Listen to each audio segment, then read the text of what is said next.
की पूरी निगरानी रखेंगे। ये खबर भारतीयों को कैसे देखना चाहिए शैलेंद्र सर? पाकिस्तान एक बार फिर से आतंकी लॉन्च पैड्स को तैयार कर रहा है। पाकिस्तान आर्मी का ब्रेड एंड बटर जो है वो टेररिज्म है, चाहे वो इंडिया सेंट्रिक हो चाहे किस दुनिया में कहीं भी हो। अपने आप में अगर किसी भी तरह से टेररिज्म पॉइंट ऑफ व्यू से अगर पाकिस्तान वीक पाया गया तो दुनिया के जो टेररिस्ट ऑर्गेनाइजेशन है उस पर विश्वास कैसे करेंगे?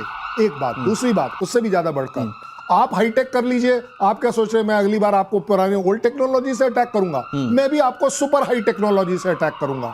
आज आप देख रहे हैं कि मैं आपको स्टैंड ऑफ अटैक करता हूं, बियॉन्ड विजुअल रेंज अटैक करता हूं। अगली बार आपको नहीं पता कि मैं कहां से अटैक करने वाला हूं, क्योंकि अटैक करने का समय तरीका अब हमारा होगा, आपका नहीं होगा। ठीक है सर, बहुत इंपॉर्टेंट बात आप कह रहे हैं। और मैं अपने दर्शकों को बताऊं कि बिलावल भुट्टो को तो ऑपरेशन सिंदूर पार्ट 2 के सपने अभी से दिखने लगे हैं। मैं श्याम सर आपके पास आऊं, एक और बड़ी खबर अपने दर्शकों को बता देते हैं। पाकिस्तान में एक और आतंकी के मारे जाने की खबर है।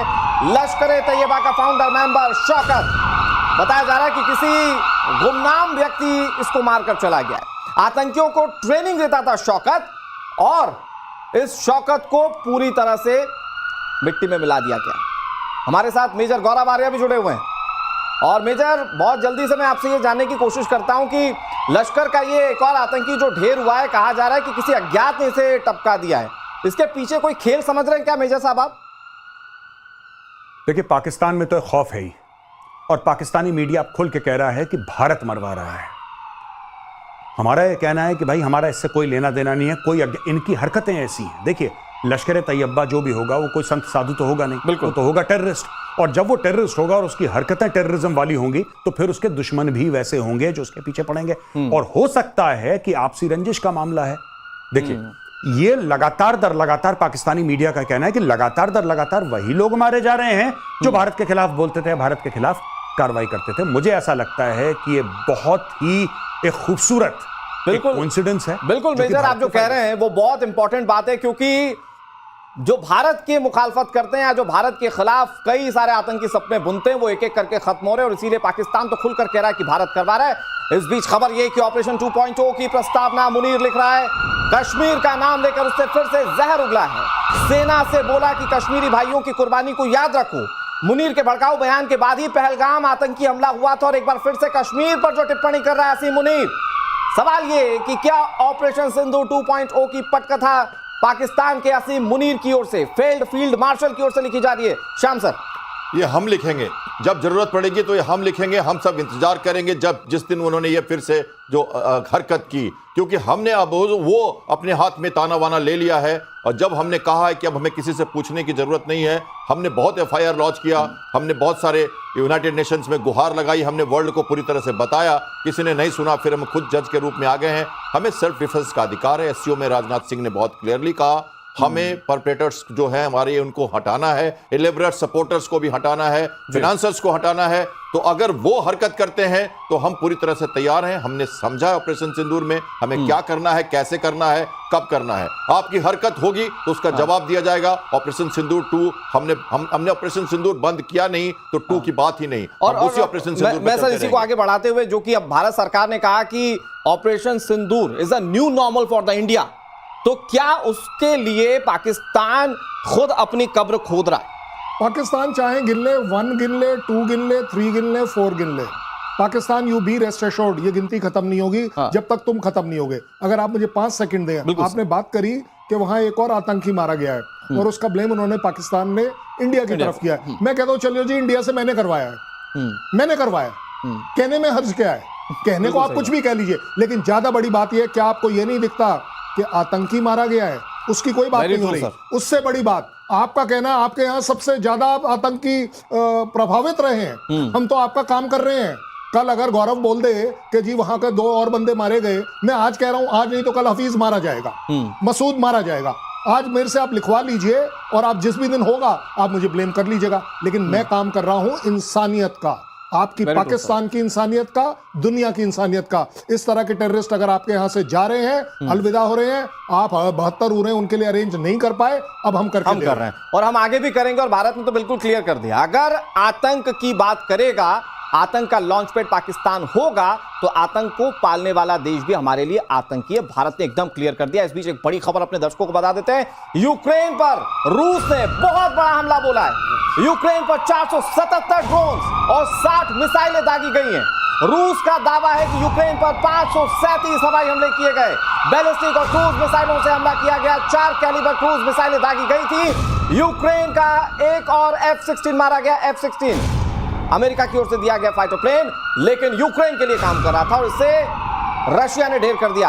ये बड़े हवाई हमले, श्याम सर, ये बड़े हवाई हमले, क्या हम एक बार फिर से बहुत high intensity war between Ukraine and Russia देखने जा रहे हैं? नाटो की मीटिंग के बाद पुतिन काफी परेशान हैं और उनको लगता है कि एक और सबक सिखाना यूक्रेन को जरूरी है। अपने मिलिट्री माइट का फिर से उन्होंने उपयोग किया है और उन्होंने ड्रोन्स और मिसाइल्स, जो कैलिबर जैसी मिसाइल्स का यूज किया है। देखिए, रशिया तब तक रुकेगा नहीं जब तक उसकी जो जमीर की जो बात है, जो यहाँ का यूएसएसआर का वर्चस्व उस एरिया का रशिया के हाथ में रहना है। जमीनी लड़ाई तो लड़ रहे हैं वो, पर जमीन लेना नहीं चाहते उनसे। जो उन्होंने लिया है वो किसी कारणवश एक्स्ट्रा जो जमीन है क्रीमिया और उसके 4 जो रीजन्स हैं वो रशियन स्पीकिंग रीजन्स को उन्होंने लिया। बाकी वो लोग चाहते नहीं, बस वो रिजीम चेंज करके और डी नोटिफाई करके और वहां से आर्मामेंट्स जो हटाना और एक शांतिपूर्ण देश बनाना चाहते हैं। जब तक ये नहीं होगा ऐसी लड़ाई चलती रहेगी, मनोबल टूटता रहेगा। कीव को घुटने पर लाना है और इसलिए उन्होंने दोबारा ये शकल दिखाई। और शैलेंद्र सर, मैं बहुत जल्दी से एक क्विक रिएक्शन चाहता हूं।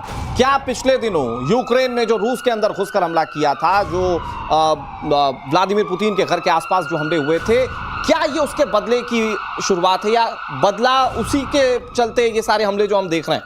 मुझे नहीं लगता कि एक अकेले आप अपने आप में बदला चल रहा है। अब आप देखिए इस बदले के साथ और क्या चल रहा है। नेटो कुछ करता है, पुतिन एक मैसेज, नेटो कर क्या रहा है? मैसेज ही तो कर रहा है और तो कुछ नहीं कर रहा है। लड़ाई के अंदर तो आ नहीं रहा। इसी तरह पुतिन क्या कर रहे हैं कि लीजिए आपका मैसेज मैंने ले लिया, अब मैंने इतनी बड़ी स्ट्राइक कर दी, आप कर लीजिए क्या करेंगे। आप बहुत बड़ी ऑर्गेनाइजेशन है, बचा सको तो बचा लो। ज्यादा बड़ी बात यह भी है कि यस, सेरेमोनियली ये देखा जाता है कि you dare attack my president, true, that is very serious. तो उसका जवाब अपने आप में उतना ही सीरियस और भयानक दिया जाए। एक और इंफॉर्मेशन आ गई है। इंफॉर्मेशन ये कि नाटो और रूस में तनातनी और बढ़ गई है, जिसका जिक्र हमारे डिफेंस एक्सपर्ट कर रहे थे। पुतिन ने बाल्टिक सागर के ऊपर जासूसी प्लेन भेज दिए। देखते ही जर्मनी ने यूरोफाइटर जेट्स को उड़ा दिया है। जर्मन हवाई सीमा में घुसने से पहले ही रूसी प्लेन मुड़ गए। नाटो की मीटिंग के बाद पुतिन ने धमकी दी थी और यह धमकी थी नाटो देशों को। और ऐसे में जर्मनी के आसपास जैसे ही विमान उड़ते हुए दिखे, जर्मनी ने अपने विमानों को एक्टिव किया और उसके बाद रूसी विमानों को मुड़ना पड़ा। हमारे साथ जो डिफेंस एक्सपर्ट हैं श्याम सर, ये रूस क्या वाकई में ये इंटेंट करके अब नाटो देशों को भी किसी तरह से टारगेट कर रहा है? पोस्चरिंग और मसल फ्लेक्सिंग तो वॉर में जरूरी है और रशिया लगातार बाल्टिक सी में अपने ऑपरेशंस करता रहता है। वो उसकी जो जगह है बहुत इंपॉर्टेंट है। बाल्टिक सी उनका सी बेस है, वहाँ पे कलिनिंग्राड का बहुत बड़ा बेस है और उस एरिया में वो चाहे वो फिनलैंड हो चाहे वो स्वीडन हो, ये सारे जो एरियाज हैं उनको वो लगातार परेशान करता रहता है। और एक तरह से जर्मनी को भी उसने बीच बीच में पोस्चरिंग दिखाई है। तो इनके प्लेन तो कॉम्बैट एयर पेट्रोल पे जाते हैं और वापस आते हैं, ये दिखाते हैं कि हमारा जो एयर स्पेस इस एरिया का है वहाँ हम कहीं भी जा सकते हैं, तुम भले हमें रोको लेकिन हम रुकेंगे नहीं और हर बार हम आते रहेंगे। तो ये मसल फ्लेक्सिंग का एक तरीका होता है जो वो लगातार दिखाते रहते हैं। लड़ाई हो रही है यूक्रेन में, पर जो पेरिफेरल कंट्रीज हैं उनको दहलाना, उनको एक तरह से चुप रखना और उनको बराबर संकेत देते रहना कि तुम्हारी जो एयर स्पेस में हम आ सकते हैं। शैलेंद्र सर, इसको मैं थोड़ा सा आगे और समझना चाहता हूं। When it is between NATO and Russia, more than 30 country once a side और रूस अगली साइड में, क्या ये वाकई में दुनिया के सामने ये इक्वेशन वॉर के लिहाज से बनती हुई दिख रही है? नहीं, आप देखिए ना, नेटो 30 कंट्री बोली है, 32 कंट्री बोली है, उनमें से पहल कौन करेगा? बात सबसे बड़ी है, वो नहीं करेगा। As far as Russia is concern, उसे नेटो को दिखाना है। ये जो जहाज उड़ाने वाली बात जो आप कर रहे हैं, तो उसमें भी आप पाएंगे ये बड़ा सीधी बात है कि वो उसके एरिया में एंटर नहीं हुआ। आपने मसल फ्लेक्सिंग करी, प्रोपोगंडा किया कि मैं आ सकता हूं और मैं यहां तक आ सकता हूं। उसी तरह जर्मनी ने क्या किया, मैं भी अपने जहाज उड़ा सकता हूं। क्या ये बताने की कोशिश है दूर रहिए, नहीं तो मैं ये कर सकता हूं? ये दोनों तरफ से होगा और ये हमेशा डायरेक्ट वॉर, मेरा ये अपना आकलन है, नेटो कभी कोई एक कंट्री अपने आप डायरेक्ट अटैक नहीं करेगा। आप देखेंगे हर एक कोई बैंक अपॉन कर रहा है कि नेटो पूरा का पूरा मेरे पास अटैक के लिए आएगा, जो मुझे नहीं लगता कि कहीं पर भी आप देख पाएंगे कि रशिया के खिलाफ वो एक एग्रेसिव पोस्चरिंग करेगा, लेकिन जाकर अटैक करना जिस भी कंट्री से करना होगा वो बहुत बड़ी कीमत होगी। श्याम सर, एक 10 सेकंड में रिएक्शन आप भी दे दीजिए। तो मतलब ये कभी नहीं होने वाला कि नेटो वर्सेस रशिया, ये कभी नहीं होने वाला। ये कभी नहीं होगा, इसलिए कि नाटो कभी भी डायरेक्ट फ्रंट में नहीं आना चाहता, अमेरिका भी नहीं आना चाहता। अमेरिका ने तुमने हाथ भी खींच लिए एक तरह से, और नाटो चाहता है कि पीछे से जितना टैसिट सपोर्ट, जितना आर्मामेंट, जितना बैकअप, मनोबल, ये सब यूक्रेन को देते रहे। बेसिकली वर्चस्व की लड़ाई है। वो पोलैंड तक अगर सीमा पे नहीं रुके, वो नाटो ने अपनी लिमिट्स नहीं डाली पोलैंड की सीमा तक, यूक्रेन को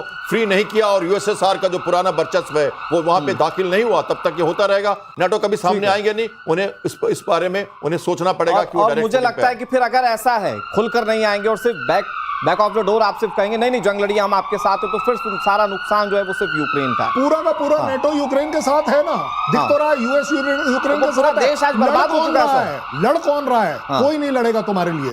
ये जो F-16 आपने अब दिया, 2 साल पहले दे देते, वो मांग रहा था। ये जो नेटो की मेंबरशिप जिसके पीछे वो पड़ा हुआ है, आपने आज तक नहीं दी और ना देने की, तो आप लड़ेगा कौन? आज ये नेटो कंट्रीज आप नेटो के अंदर देख लीजिए, यूएस बोलता है कि नेटो अपने जब तक पैसे ज्यादा नहीं देगा मैं अकेले क्यों दूं? उनके भी तो अपने प्रॉब्लम्स हैं। लड़ाई लड़ना अपने आप में नेटो कंट्री के किसी भी कंट्री के फेवर में नहीं है। बहुत बारीक चीज आपने दर्शकों को बताई है, और मैं सिर्फ इसको एक बहुत नॉर्मल तरीके से इसको नॉर्मलाइज करता हूं कि बहुत खूबसूरत मुल्क था यूक्रेन, जो आज बिल्कुल बर्बादी की कगार पर खड़ा है। इस बीच एक बड़ी खबर अपने दर्शकों को बता देते हैं। इजरायली हमले से एक बार फिर से गाजा दहल उठा। इजराइल के हमले में 72 लोगों के मारे जाने की खबर है। खान यूनिस के पास मुवासी में हमला किया गया, जहां फिलिस्तीन स्टेडियम के पास अटैक हुआ। ये फलस्तीन स्टेडियम है और यहां पर अटैक हुआ है। ये देखिए तस्वीरें। आज गाजा की पूरी सूरत बिगड़ चुकी है, और बड़ी बात यह है कि अभी भी हमले लगातार इजराइल की ओर से किए जा रहे हैं। वो लेबनान वाला मोर्चा हो या ईरान वाला मोर्चा हो, जॉर्डन वाला मोर्चा हो, हर एक मोर्चे पर जंग लड़ने के बावजूद इंटेंसिटी हमलों की बिल्कुल कम नहीं है श्याम सर, और इंटेंट एकदम क्लियर है कि अपने दुश्मन को छोड़ना नहीं, जो इजराइल इस वक्त दिखा रहा है। इजराइल ने ईरान से निपटने के बाद वापस अपने कदम गाजा पे ठोक दिए हैं, और उन्होंने कहते तो हैं कि उन्होंने मारा है जब वो लोग फूड के लिए वेट कर रहे थे और वो ह्यूमन एड्स का इंतजार कर रहे थे। बच्चे भी उसमें मरे हैं और कई लोग उसमें घायल, फोटोग्राफ्स काफ़ी सारी आई हैं। फ्रांस ने ये भी कहा है कि हम इसमें हेल्प करना चाहते हैं, ह्यूमैनिटेरियन एड देना चाहते हैं, और ये भी देखना चाहते हैं कि कौन जो हमास के लोग हैं, हमारे जो एड्स जो हम दे रहे हैं, खाना लेके भाग रहे हैं या जो सामान पहुंच रहा है उसको इधर उधर ले जाके डिस्ट्रीब्यूट कर रहे हैं अपने हमास के कैंप में। तो वो सारी बातें हो रही हैं। अमेरिका ने भी रिस्ट्रेन करने के लिए इजराइल को कहा है, लेकिन इजराइल का तरीका अलग है। उससे जहां खतरा लगता है वो उसे तब तक डिसमिनेट नहीं कर देता, बिल्कुल खत्म नहीं कर देता, तब तक वो रुकता नहीं है। तो जैसे उसे फुर्सत मिली थी हिजबुल्लाह और हुती से और ये अपने हमास से, तो वो ईरान के पीछे गया, और जैसे ईरान से थोड़ी सी उसको मोहलत मिली है तो फिर से वापस अपने मिशन में जुट गया। लेकिन एक स्टेप बैक जाते हुए शैलेंद्र सर, मैं आपसे समझता हूं कि जैसा कि श्याम सर ने कहा कि इजराइल के हमला करने का तरीका अलग है, और वो जैसे ही मौका देखता है हमला करता है, और इस वक्त उसके लिए थ्रेट तो ईरान भी है। तो क्या प्लानिंग ईरान के लिहाज से भी इजराइल इस वक्त कर रहा है? नहीं, देखिए, इजराइल के नॉट दैट कि मैं कोई पैलेस्टीनियंस का बहुत बड़ा फैन हूं या उनके अगेंस्ट हूं, अगर एक बिल्कुल निष्पक्ष करें, हमास गाजा में है कौन? पैलेस्टीनियंस हैं। वहां की टेररिस्ट ऑर्गेनाइजेशन कौन है? हमास है। आप बताइए, पैलेस्टीनियंस ने उनको इलेक्ट कर पैलेस्टीनियन अथॉरिटी बना दिया पूरी की पूरी हमास को। ये जो 100, 200, 500 किलोमीटर की टनल है, आपको क्या लग रहा है रातों रात अपने आप बन गई? इसमें पैलेस्टीनियंस इन्वॉल्व नहीं है। अरे भाई, आज आप अपने अगर बच्चों की दुहाई दे रहे हो, आप ये एक घेटो था पूरा का पूरा, और क्या डिस्ट्रॉय करवाना चाहते हो? हम जब हमास की बात करें, बड़ी खबर आ गई, मैं वो अपने दर्शकों को बताता हूं। इजराइल ने हमास का कमांडर मार गिराया। ये बहुत बड़ी खबर व्यूअर्स, हमास के टॉप कमांडर अल ईसा को ढेर कर दिया है। 7 अक्टूबर वाले हमले का ये मास्टरमाइंड जिसे मार गिराया है इजराइल ने। अपने दुश्मनों को चुन चुन कर खत्म करता है इजराइल, ये उसका तरीका रहा है, और एक बार फिर से उसने वो करके दिखाया। प्लीज चलें, कंटिन्यू। मैं आपने ये जो आपने लेटेस्ट खबर दी, एक कमांडर गिरा दिया, 10 और खड़े हो जाएंगे। पता है क्यों? क्योंकि हमास अपने आप में हमस नहीं है, ये एक सोच है, और ये सोच पैलेस्टीनियंस के बचपन से लेकर ऊपर तक है। जिसका बच्चा जो मरा है, जिसका बच्चा, आपको नहीं लगता कि वो अब और ज्यादा लंबा और बहुत ज्यादा दृढ़ टेररिस्ट बनेगा, हमास का मेंबर बनेगा? वो फैमिली, आपको क्या लग रहा है, इजराइल को प्रेज करेगी, उसके साथ चलेगी?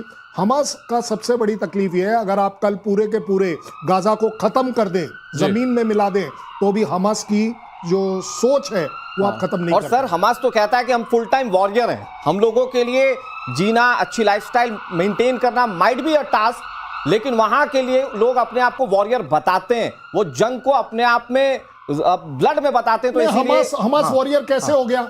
नहीं, हमास वॉरियर कैसे? वो मैंने 7 इसीलिए- अक्टूबर मैंने को कोट किया सर, वो अपने 7 आप को अक्टूबर बताते हैं। को कौन सा ऐसा वॉरियर का काम तुमने किया था जब तुमने वो बच्चे मारे, औरतों को रेप किया, मरी हुई औरत को नंगा कर कर आप परेड कर रहे हो? ये है आपका वॉरियर? किसने कह दिया कि हमास अपने आप में वॉरियर है? मैं नहीं मानता।